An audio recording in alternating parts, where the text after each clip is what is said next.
Hello there. I usually go by Dan, but my online handle's Corrupted Muse, and this is going to be a YouTube series. So, to give you some context, I live in the suburbs outside of Boston, and I was thinking, well, I'd like to get to just farm, you know? I don't think there's any reason why I want to do it. There's like no monetary benefits, not unless you do really large scale stuff, but it's just really nice to grow your own food and make your own stuff. So this will be gardening with Muse every week. I'm gonna keep everyone updated on the progress of the projects that I'm on and just kind of go through as much as I can.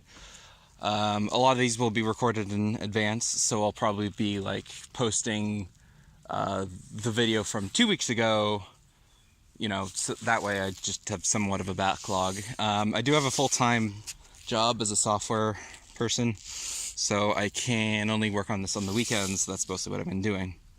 As for the projects I'm going to be working on this summer, I've got a hay bale garden over there, which that I am building from the ground up.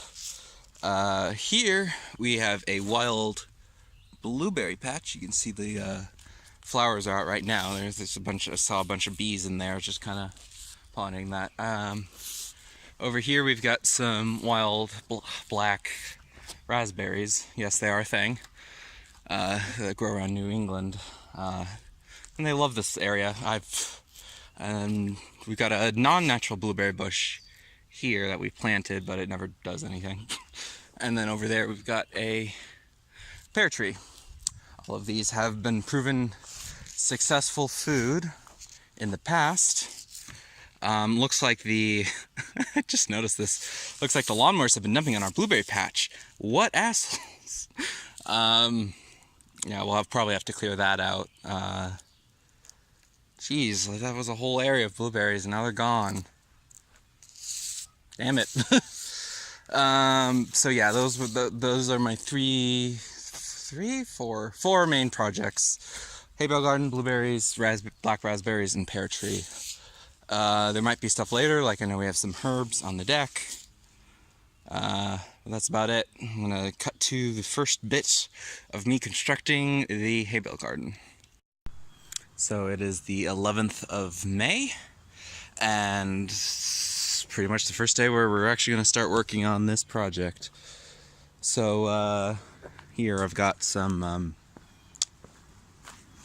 aluminum wire mesh, 48 by 25 feet. And I don't know what the gauge is on this, but it's pretty tiny. So enough that I don't think any kind of chipmunks could get through that, but they will probably start chewing on it.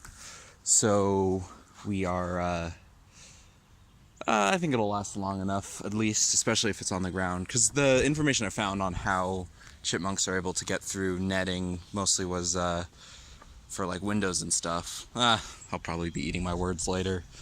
And it's got 15 two-string bales of hay. I've already moved 4 of them over there, but I'm probably gonna move them just because I don't think there's gonna be enough sun there. And I've also got another roll of this stuff here. I'm gonna line it up and then start conditioning them for the garden. I don't even know what I'm gonna plant yet. It's exciting.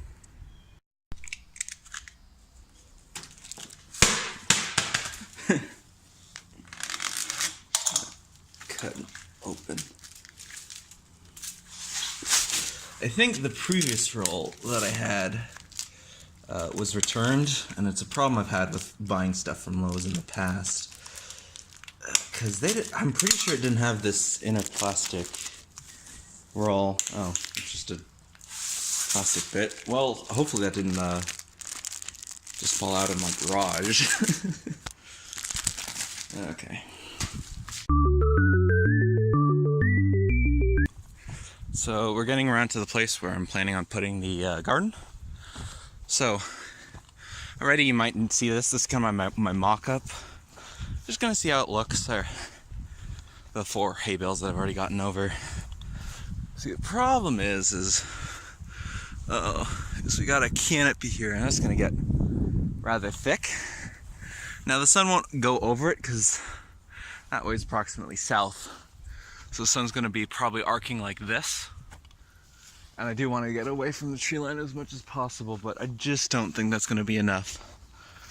So the other place we were thinking about putting it is all the way over here where the leach field is, beyond this good old Great Glacial Erratic.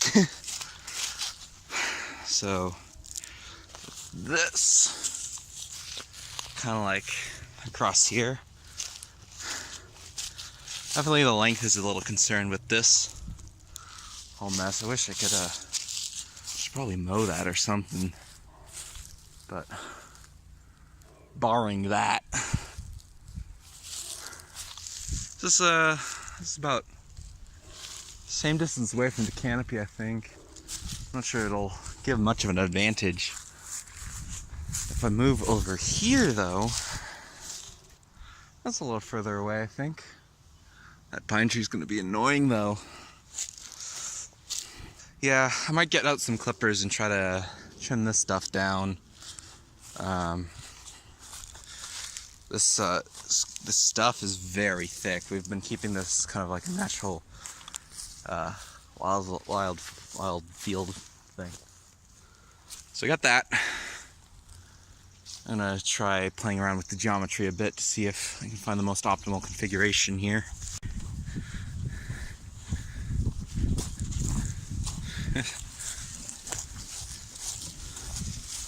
So here we are, and the first spot. So if you're ever gonna do this, always just wear gloves. Not because anything particularly nasty you're working with, just this string stuff.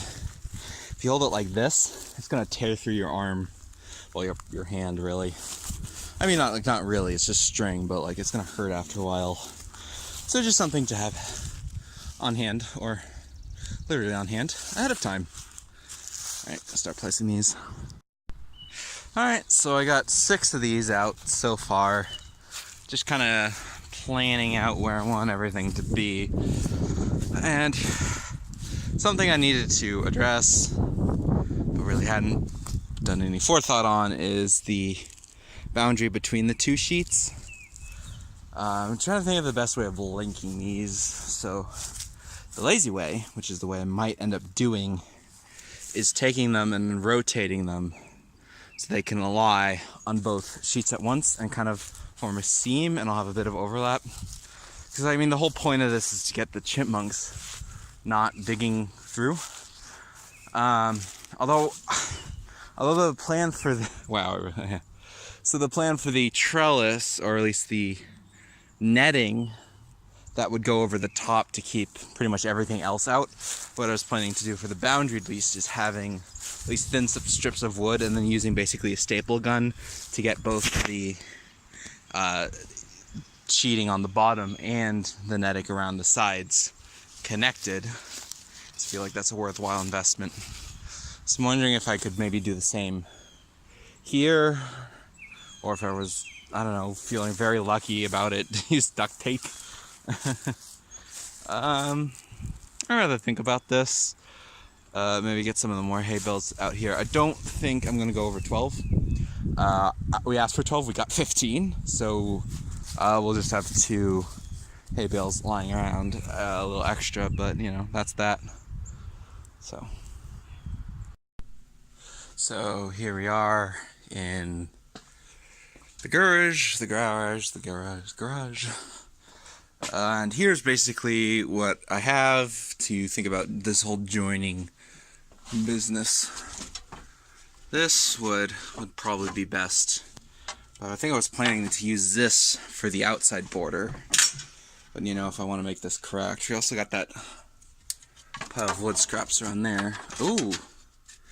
It has some corner bits for this one. What? I need 25 feet. And this is...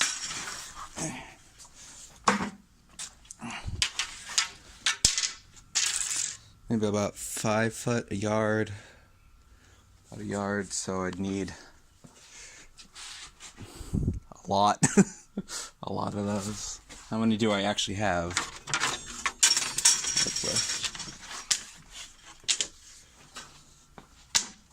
So maybe 4 or 5 of these.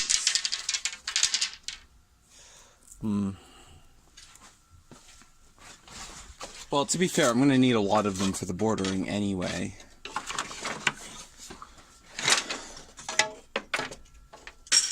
And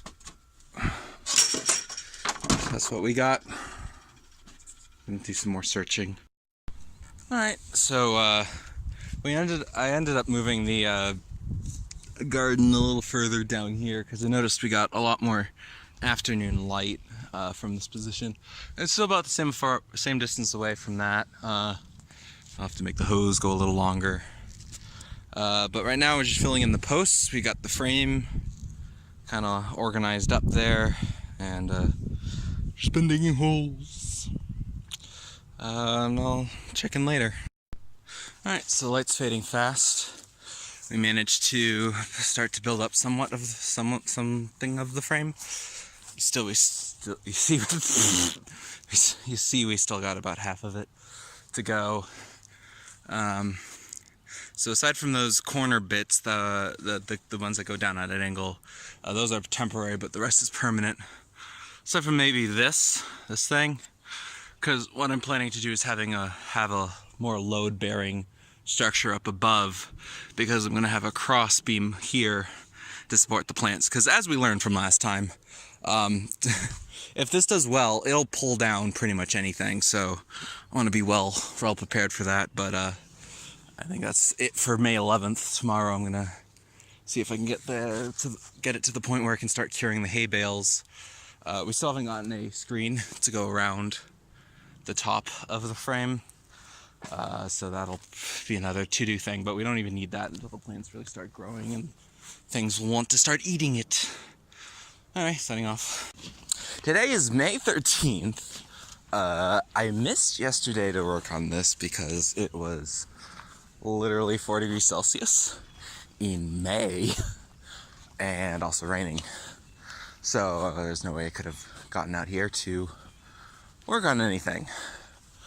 So got the tools. I'm gonna start hauling things over, and I really want to get the stuff cured. It was conditioned by then. Yep, those have been definitely rained on. The ground's still quite a bit wet. Oh, I suppose that's fine. Well, start hauling things over. So part of this project involves a lot of right angles, but you might be wondering, like, how do you make these perfectly nice right angles? You know, as you can see, it's all very professionally designed. A good way of just kind of doing right angles that are very easy when you don't have a protractor, or a protractor probably wouldn't help very much. We use Pythagorean triples. Those are 3 sets of numbers if you construct a triangle of those lengths, they're all integers. So in our case, that's 3, 4, and 5. So if you have a right angle triangle with the legs being 3 and 4, then the hypotenuse has to be 5. Now, the way we're going to do that, I'm going to light it. I'm going to lay this piece down, because this is where it's going to come out. I got my little measuring tape.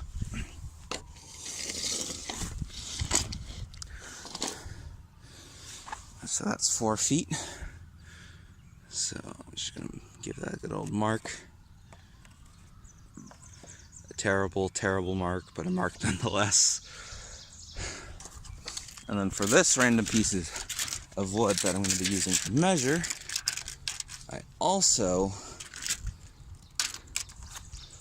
do it. Okay, this is hard to with one hand. Just kind of link it on its end. And then we want to go to 3 feet. Let's mark that. Now, I'm going to sit down the camera for a sec so I can orient this with 2 hands.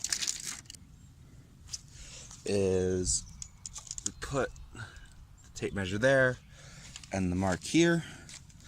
And you can see it's not quite 5 feet. So this tells me I need to push this plank of wood out a little bit in order to make a better right angle. So I did that. Now I'm going to try to measure it again. This is ideally performed with 2 people, but fortunately my dad isn't around to help me right now.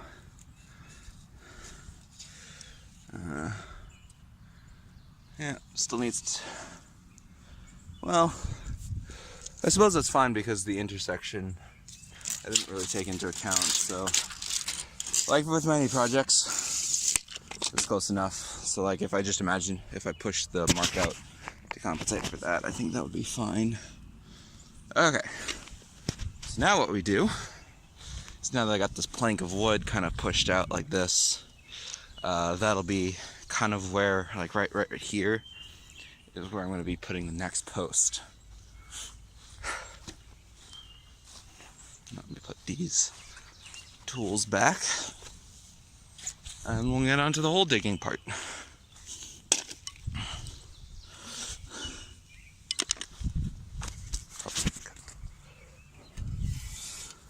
Of course, we always start with a shovel, and like we said, we're marking it. We want to add a little space, so probably around there. Put it straight up and down, and then jump on it like that. You have to make sure that the spade is straight up and down, which causes the pole to lean a little bit. But that's the idea. And then just lean back to widen that. And then I'm going to do 4 on every side. Alright, let me just take this up and move this out. Okay, so now we got that sorted. We're not going to use this shovel anymore. We're going to use this hole digging implement next. So the way this is done, you stab it down like so, move it around.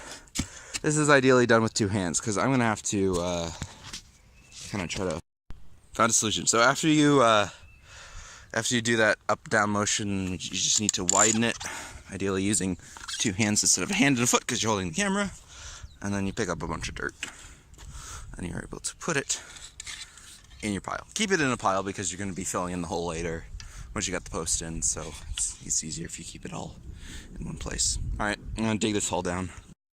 So sometimes things don't go as to plan. You get a big old rock down there. Now, the hole digger is not going to be able to take care of that. But this thing is, it's a big off. It's like this gardening iron rod thing. Basically, it's actually really heavy. Just kind of bang on it for a bit. Just kind of wedge it out. Yeah, see? It's free basically, I can go pick that out. Yep. This happens when you dig in New England. That post actually had a basically a boulder underneath, so we weren't able to get it out. So it's a little high. It's not as deep into the ground as the other ones, but that's okay. It'll just be a weak link, you know. Anyway, I'm gonna go back to digging. All right, so that is a deep enough hole. So, normally right now I'd be putting up the post, have someone hold it, and then start drilling, but since we only got one person working on it right now, I have to do things intelligently. So, first of all, we need to start thinking about cross bracing. So I'm going to be drilling holes for that one and that one so I can connect this up so it'll all be prepped and ready. So the way to do this is, by the way, I use gloves. You got blisters. Pull out this. And we drill the holes like so. This is about there.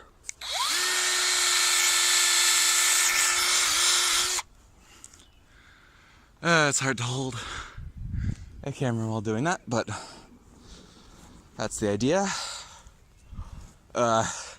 Because of the difficulty, I'm just gonna do this off camera. Like I'm basically done for the rest of the structure. So I got the holes drilled. No, what you call it, screws in quite yet. So I'm just gonna do a quick dry. Ow! I'm gonna do a quick dry fit, just make sure everything works. Yeah, I'd say that. Oh well, the camera's upside down, but it all fell. But yeah, I think that works. It had some good spacing there. That's a good hole. Alright, so I put one screw in on that one just to keep it stable while I do this, but now I'm gonna drill out these guys. Alright, so I added the top supports. I added this thing just because I realized I need some sideways stability. I might have dug that hole a little deeper than that hole, but then again, it does kind of slope downward in that direction, so might be expected. It's not like this thing is supposed to be very, very exact, so I guess it'll just have that little drop down there. Anyway, now I'm going to put screws in the bottom bit here. See, it's lined up quite nicely. I'm very happy about that. I'll check in when that's done. And that's the bottom bit done. So we've added a whole other post, just 3 more to go.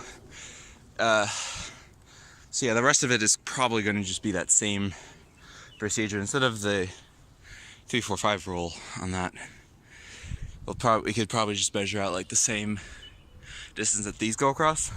Now every single piece of wood that I'm using here is 8 feet, but you notice that for this distance it's slightly less because they're sticking out a bit over here and there, and that's because the sheets that we're going to layer the bottom with, they're exactly 8 feet, 4 feet and 4 feet on each screen, and I want to have a bit of an overlap, so that's why they're a little bit narrower than everything else.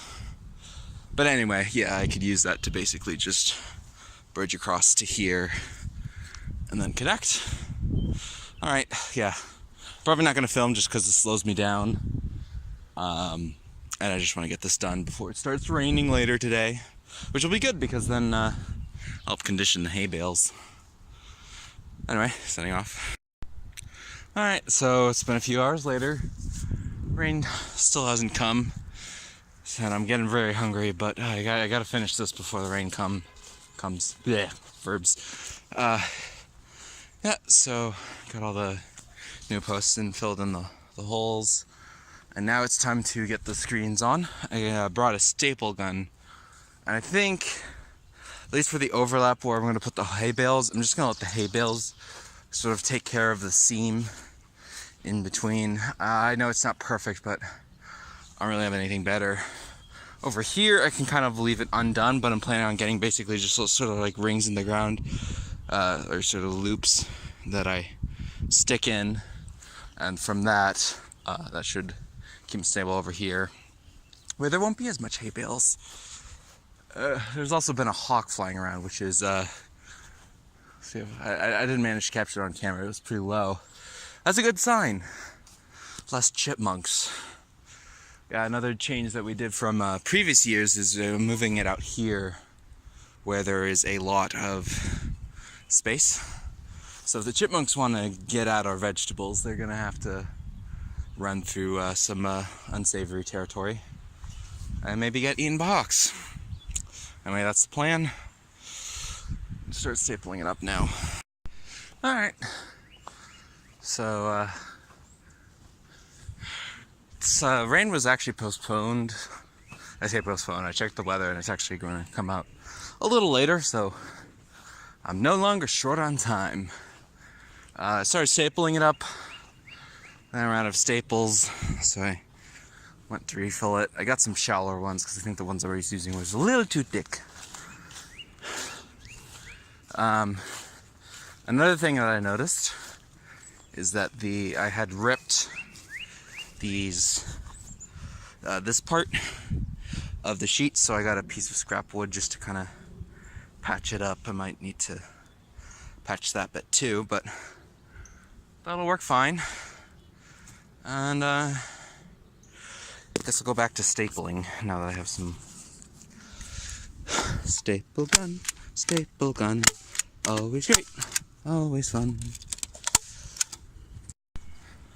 So the staple gun isn't doing as well as I thought. It doesn't take like about maybe 40% of the time. See, that one's already come out. Here's the other problem. These freaking posts that I put in the middle. Yeah, I thought I could have just kind of wrapped them around, but then, well, I never actually gave myself very much room to work with, so now that's going to be a problem. So I got myself some scissors. I'm going to just try to cut it. This is going to be a real weak point in keeping the critters out. So I'm just going to try to cut this and see how well that works, but it's a problem to solve for another time. Alright, so most of the edges has been stapled in. Probably going to want to go over this later. But as I found, staple guns aren't as fun as I thought they were. So I'm very disappointed about that. You know what? I don't care. Now it's time to move the hay bales on, and then I'm going to bring over the fertilizer and start conditioning it. Even though I've been out here for a while, I'll go inside at some point. Alright. So after a bit of frustrating time with fixing some staples and whatever, I'm going to have to figure out a better way of doing that, because the staples just don't work like most of the time. I think it might be have to do something with the metal screen that it just doesn't like. Which really sucks, because I don't know what else to do unless I get like they have like pressure staple guns. Just go all out. Anyway, all 12 bales. I'll probably put pumpkins and stuff kind of where I'm standing right now. I got some fertilizer. So the way hay bale gardens work, right, is you put the fertilizer on top, and then over time, as you got to keep it wet all the time, of course, but as it's wet and warm, the stuff decomposes, and as the hay bales decompose, that just leaches so much nutrients to the plants, and from what we've learned last time, it just makes them grow like insane. Like, you could have tomato plants that basically punch through that roof, like over 6 feet tall. It's crazy. There's probably going to be a little less sun than last time, which is not ideal. Hay bale gardens really like the full sun, which is why I was kind of all about that. But I'm going to start sprinkling this fertilizer on it. That's not a lot of fertilizer, but a lot of hay bales, but I think it'll be okay. And after that, then I guess I could bring a hose out here, or I could just wait like another hour or so, because it's going to rain. And it's going to rain a lot. It's been a very rainy spring. I suppose it's good. Anyway, sign off. Alright, so spread the fertilizer evenly as best I could. I'm not a perfect person, but I think I did pretty well. So, some other additions. I want to shore up these staples later, because right now I'm very mad at my staple gun. Next, I need to buy some netting to put around these posts. Again, I don't really care about that until the plants are ready. Also have to figure out some way of having a door mechanism. Definitely putting it on this end because it's closer to the house, so it's easy to walk in. And finally, you notice that these bars are a little lower. I think I talked about this before, but I'm basically going to put a much stronger bar across the top. So basically just replace this with something stronger on top, and then have a crossbar over, so that way I can put down strings for the plants to kind of grow on top of, because that was a bit of a problem last time, because I'm not sure if it was because hay bales don't provide that much rigidity with the roots, or just that they were growing so tall that they didn't even know what to do with themselves with all that weight. But definitely need that. And so here's probably where we're going to be putting like the cucumbers and the tomatoes, while the rest will just be like the beans and the peppers and stuff that doesn't necessarily grow that tall, that needs that much support. But yeah, just let the rain do its thing. Oh yeah, and I will actually have to get a hose because I assume it's not going to be raining forever. But that's for later.